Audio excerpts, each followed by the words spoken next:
Do you agree we shouldn't mix apples and oranges, that Sudan, Algeria, and Egypt have nothing to do with one another?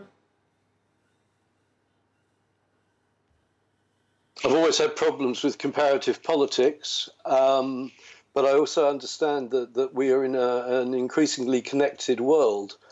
I've been thinking a lot about this. I mean, particularly as a very long time Algeria watcher.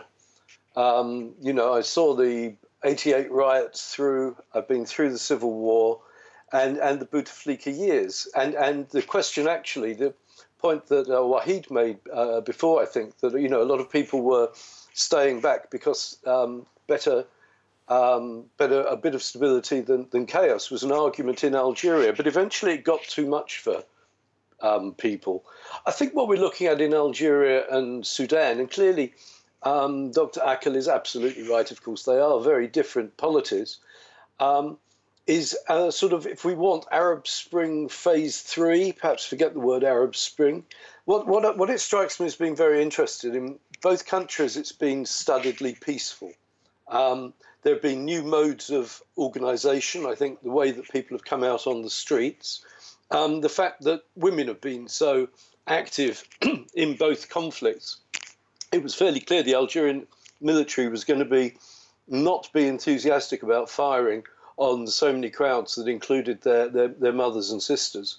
So this is interesting, but actually to see in the denouement of these two situations that what is basically a deep state, very strong military structures, of very different military security structures of very different sorts in Algeria and Sudan, having to work with what are relatively or very spontaneous organisations where they're actually having a real problem to grasp who the political forces are a new force.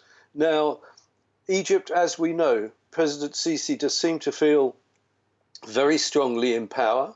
He's an extremely ruthless leader who has an awful lot of might on his side, but he's not a fool. He must be watching these things, as reflected by his meetings on Sudan over the last couple of days in Cairo.